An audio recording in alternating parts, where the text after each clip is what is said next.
पट पीत रसाला। संगे सोहे भान दुलारी राधिका प्यारी, आरती करो ब्रजनारी, आरती ब्रजनारी की कंचन धारी, आरती करो ब्रजनारी। कुंडल छवि मोर मुकुट की, कुंडल छवि मोर मुकुट की, चंचल चितवन नटखट की, चंचल चितवन नटखट की। चंद्रिका चमके रही न्यारी, नीलांबर सारी, आरती करो ब्रजनारी, आरती करो ब्रजनारी की कंचन थारी, आरती करो ब्रजनारी। सिंहासन दो विराजे, सिंहासन दो विराजे, सिंहासन दो विराजे, सिंहासन दो विराजे। लखी कोटि काम छवि लाजे, लखी कोटि काम छवि लाजे। यह रसिकन की फुलवारी, जगत लगे खारी, आरती करो ब्रजनारी, आरती करो ब्रजनारी कंचन थारी, आरती करो ब्रजनारी। चिरजीवे अभी चले जोरी, जीवे अभी चल जोरी, चिरजीवे,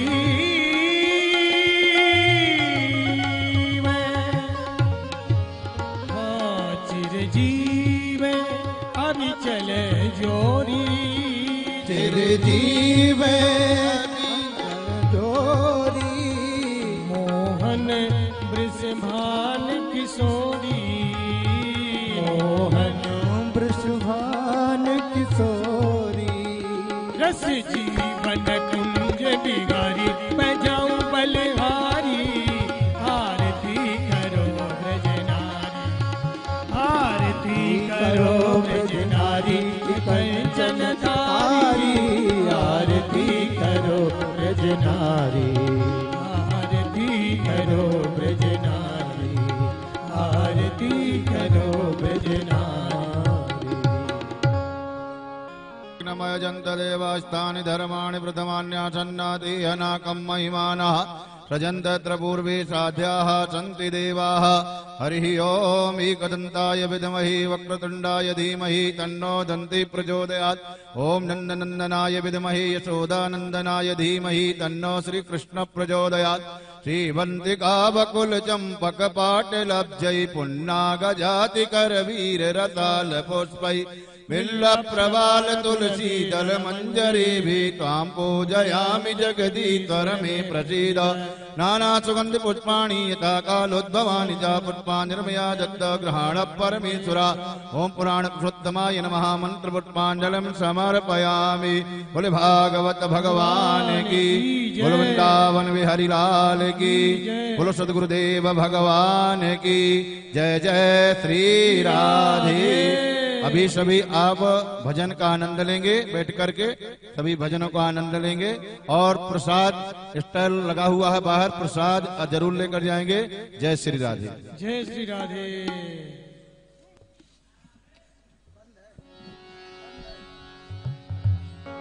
कि कर दो बेड़ा पार, कर दो बेड़ा पार, राधे अलबेली सरकार कर दो बेड़ा पार। सभी लोग प्रेम से ताली बजा करके गाइए। कर दो बेड़ा पार, राधे अलबेली सरकार कर दो। राधे अलबेली राधे अलबेली सरकार। कर दो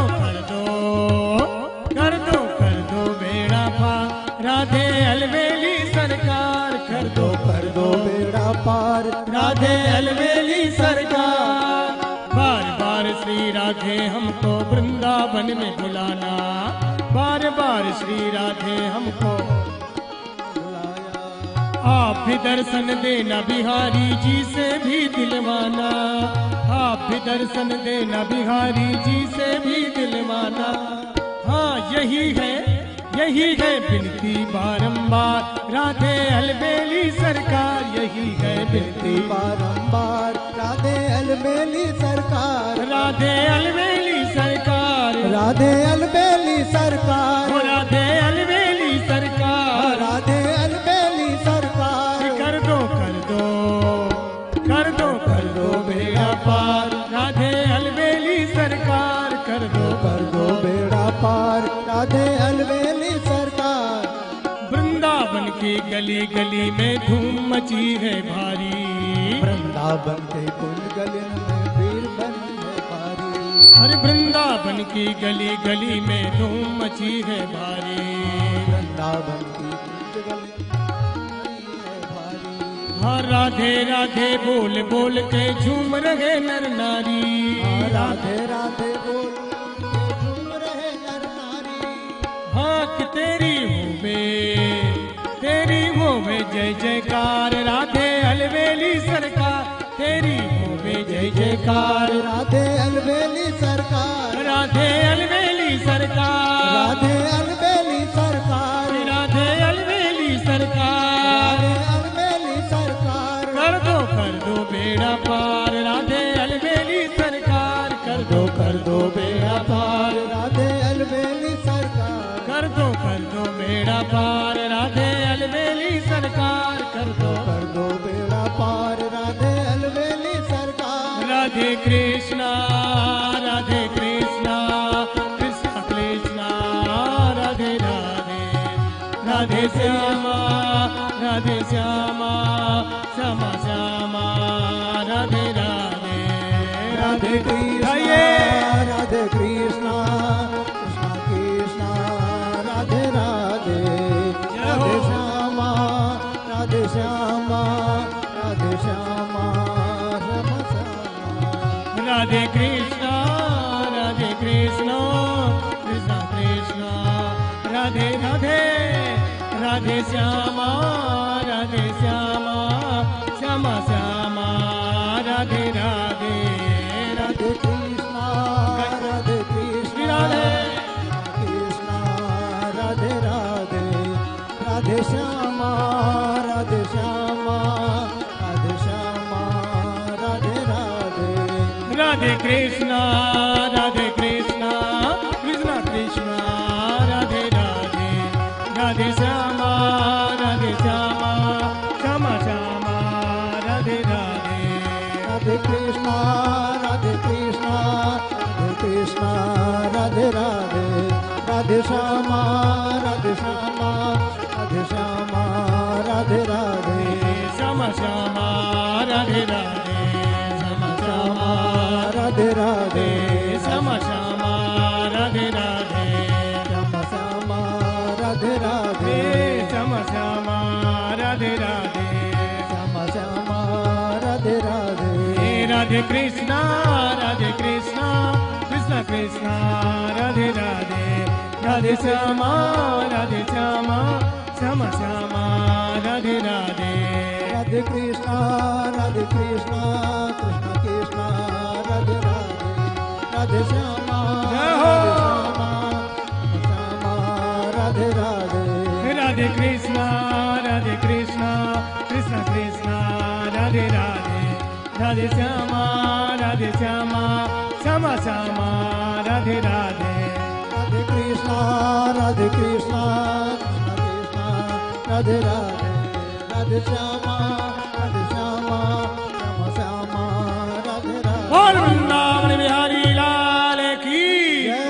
भागवत भगवान की। श्री सद्गुरुदेव भगवान की जय। आज के आनंद की जय जय श्री राधे।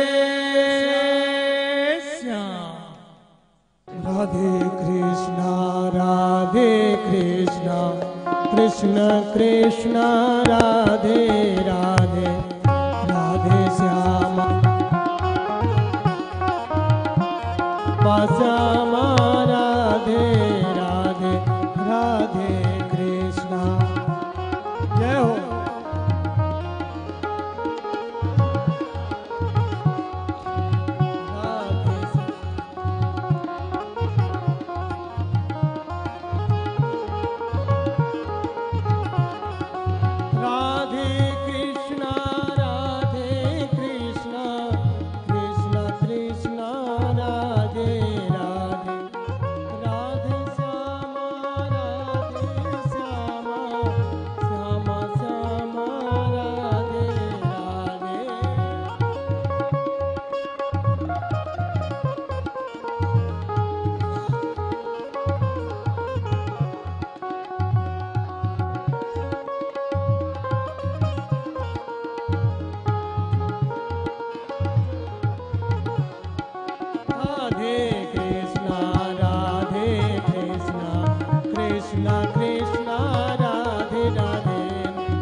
बोले वृंदावन बिहारी लाल की, श्री भागवत महापुराण की, श्री सद्गुरुदेव भगवान की जय जय। श्री